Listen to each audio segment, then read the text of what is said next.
Esa misma tarde en Betsaida, Juan también preguntó a Jesús por qué tantos seres, aparentemente inocentes, sufrían tantas enfermedades y experimentaban tantas aflicciones. Al responder a las preguntas de Juan, entre varias otras cosas, dijo el maestro: Hijo mío, no comprendes el significado de la adversidad ni la misión del sufrimiento. ¿Acaso no has leído esa obra maestra de la literatura semita, la historia en las Escrituras sobre las aflicciones de Job? ¿Acaso no recuerdas cómo comienza esta maravillosa parábola con la narración de la prosperidad material del siervo del Señor? Bien recuerdas tú que Job estaba bendecido con hijos, riqueza, dignidad, posición, salud y todas las demás cosas que los hombres valoran en esta vida temporal. De acuerdo con las enseñanzas tradicionales de los hijos de Abraham, esta prosperidad material era prueba suficiente del favor divino.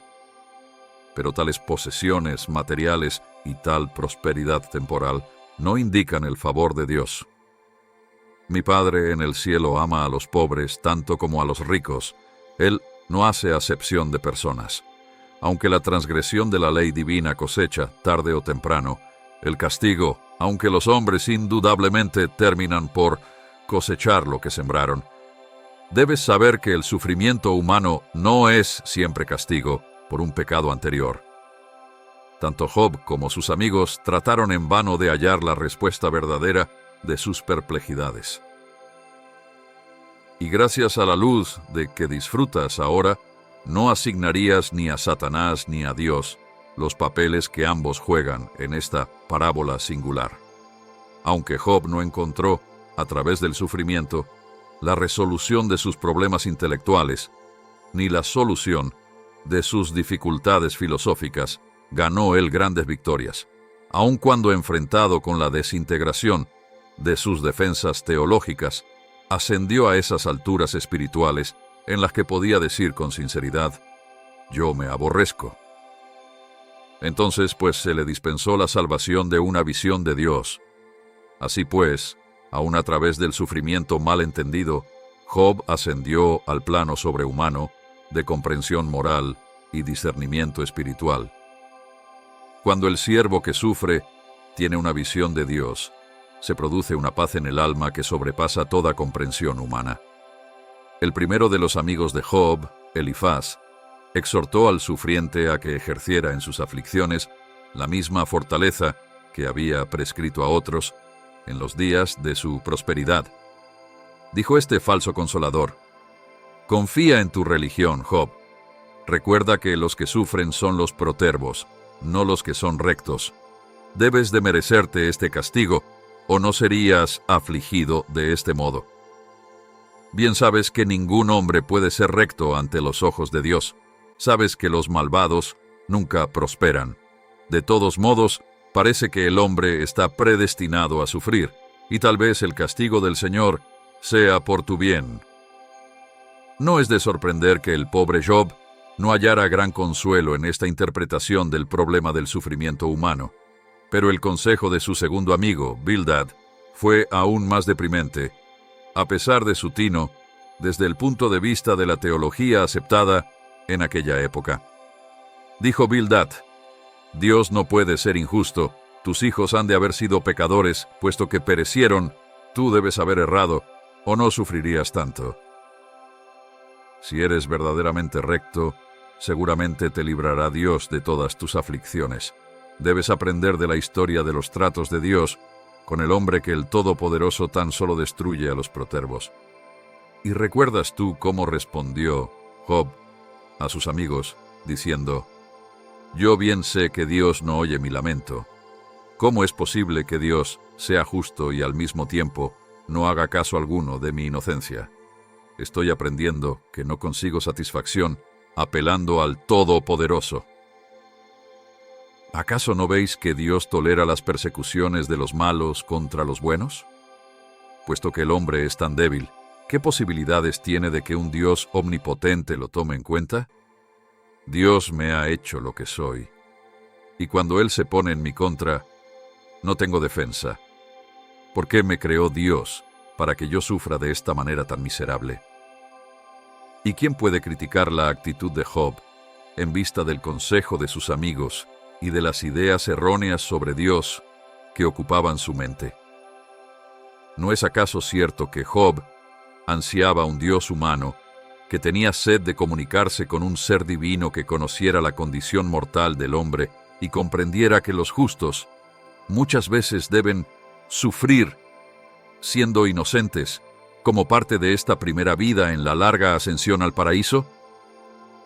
Así pues, el Hijo del Hombre ha venido del Padre para vivir tal vida en la carne que lo hace capaz de consolar y socorrer a todos los que de aquí en adelante sean llamados a soportar las aflicciones de Job. El tercer amigo de Job, Zofar, habló entonces palabras aún menos reconfortantes al decir: «Es tonto que digas que eres recto si consideras tus sufrimientos. Pero admito que es imposible comprender la forma de obrar de Dios. ¿Acaso haya un propósito recóndito en tus aflicciones?» Y cuando Job hubo escuchado a sus tres amigos, apeló directamente a Dios para que lo ayudara, invocando el hecho de que el hombre nacido de una mujer está corto de días y hastiado de sinsabores. Comenzó entonces la segunda sesión con sus amigos. Elifaz se volvió más severo, acusador y sarcástico. Bildad se indignó por el desprecio de Job por sus amigos. Zofar repitió su consejo melancólico. Job a esta altura se había disgustado con sus amigos y apeló nuevamente a Dios. Y ahora apelaba a un Dios justo contra el Dios de la injusticia, representado por la filosofía de sus amigos y venerado hasta por su propia actitud religiosa. Luego, Job buscó refugio en el consuelo de una vida futura, en la cual las iniquidades de la existencia mortal pudieran ser rectificadas por mayor justicia.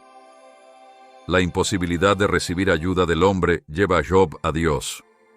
Hay una gran lucha en su corazón entre la fe y las dudas. Finalmente, el humano sufriente comienza a ver la luz de la vida. Su alma torturada asciende a nuevas alturas de esperanza y valentía. Puede que él siga sufriendo y aún muera, pero su alma esclarecida pronuncia ahora el grito de triunfo: «Mi Rey Vindicador vive».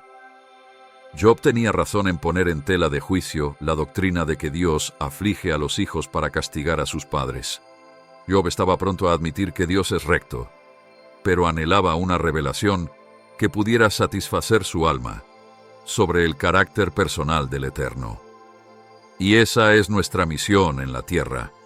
Ya no se negará a los mortales sufrientes el consuelo de conocer el amor de Dios y de comprender la misericordia del Padre en el cielo. Aunque el discurso de Dios expresado como un torbellino fue un concepto majestuoso para el día en que fue pronunciado, tú ya has aprendido que el Padre no se revela de ese modo, sino que más bien habla dentro del corazón humano con voz suave y baja, diciendo: «Este es el camino, andad por él». ¿Acaso no comprendes que Dios reside dentro de ti? Que se ha hecho como eres tú para que pueda hacerte como es Él. Luego hizo Jesús su declaración final: «El Padre en el cielo no aflige a propósito a los hijos de los hombres. El hombre sufre primero por los accidentes del tiempo y por las imperfecciones que se originan del mal en una existencia física inmadura. Luego, sufre las consecuencias inexorables del pecado, la transgresión de las leyes de la vida y de la luz. Finalmente, el hombre cosecha el fruto de su persistencia inicua en la rebelión contra el gobierno recto del cielo en la tierra. Pero los sufrimientos del hombre no son un castigo personal del juicio divino. El hombre puede hacer y hará mucho para disminuir sus sufrimientos temporales. Pero apártate de una vez por todas de la superstición de que Dios aflige al hombre por mandato del diablo.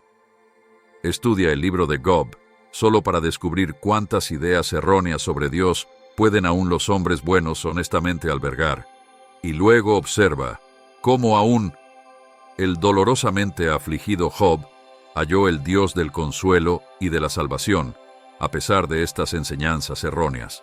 Por fin su fe penetró las nubes del sufrimiento para discernir la luz de la vida que se derramaba del Padre como misericordia sanadora y rectitud perdurable.